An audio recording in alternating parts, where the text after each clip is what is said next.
By the time he had used his earth magic in order to hold the creature still, it gave Mirko enough time to slam her boot into the beast's head and caused it to splatter on the ground before it started to disintegrate from existence. "You know, kid, I could have handled that situation by myself, I didn't need your help," the heroine said, as Izuku eeped as he was found out immediately. As soon as the woman was upon him, she noticed that his devil wings were out as she took notice of his features. "So you're a young devil, huh? What are you even doing here in Musutafu anyway?" she asked, as Izuku informed her of what his stepmother wanted him to do. Nodding along with what he stated, she noticed him pulling out a notebook that had seemingly seen better days as he flipped it over to our page. "Siko, could you sign this please?" Izuku asked, looking her in the eye. Mirko looked into his eyes as he was only showing pure honesty as well as not being malicious in any kind of way. As Mirko had been signing his paper, both were completely unaware of something coming down from above as it slammed Mirko into the ground as her body was impaled by a spear made of light. "Gar RG," Mirko growled out as blood spat out of her mouth. "That is what happens when you align yourself with the devil," a villainous voice called out. Looking to the sky, they both found a six-winged fallen angel as it floated there. Looking angrily at the fallen angel, Izuku sent wave after wave of rocks and earthly vines after them, and the fallen was moving as fast as possible in order to not be ensnared by the vines. But it wouldn't last long as Izuku managed to ensnare his left leg and yanked them down to his level before pulling a fist back and slamming a magic-infused punch into their face, breaking so many bones in their face that it had completely turned the opponent into a mass of feathers. "Didn't think that this was how I would go out," Mirko called out, as she was now on her knees looking out into the distance. Her eyes were slowly becoming glazed as Izuku fumbled with his pocket as he pulled out a new rook piece as he looked at Mirko. Hey.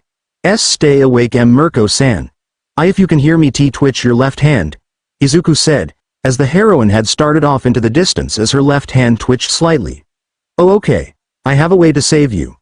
But it will also be turning you into a supernatural creature who has to be an ally," Izuku said, as he grimaced as Mirko's eyes slowly returned from their distant stare. "What are you talking about?" she growled out, as she looked at the amount of blood on the ground. I can save your life, but it will turn you into a reincarnated devil. Why, you would technically be my servant, but you can do whatever you want. Any territory would be yours. Just please tell me if you want to live," Izuku said, as he pulled out a rook piece.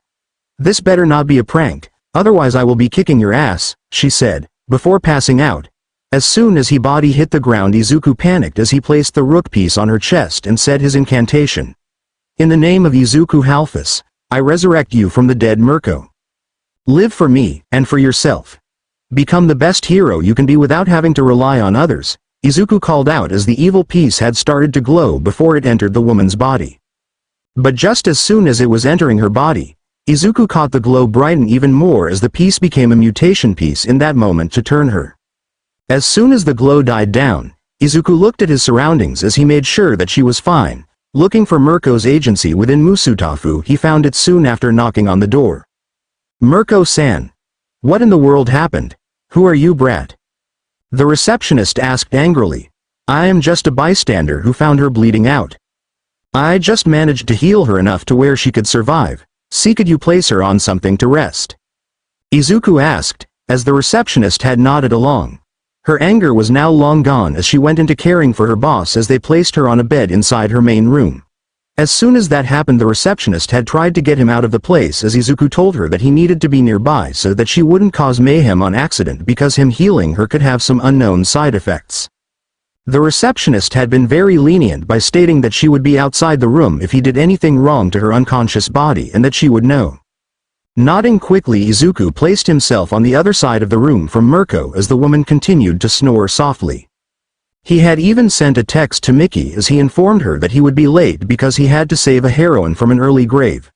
Once he got the okay, he sat there for a few hours before leaving the room to get some water to drink before returning back to the room. But as soon as he re-entered the room, he found Mirko already up and moving about as if nothing happened, and as soon as she found his presence in the room, she looked his way as she groaned out in exasperation. "So what happened earlier today didn't happen, or did it happen?" Mirko asked, angrily as Izuku nodded his head. "I saved you from a quick death by giving you an evil piece.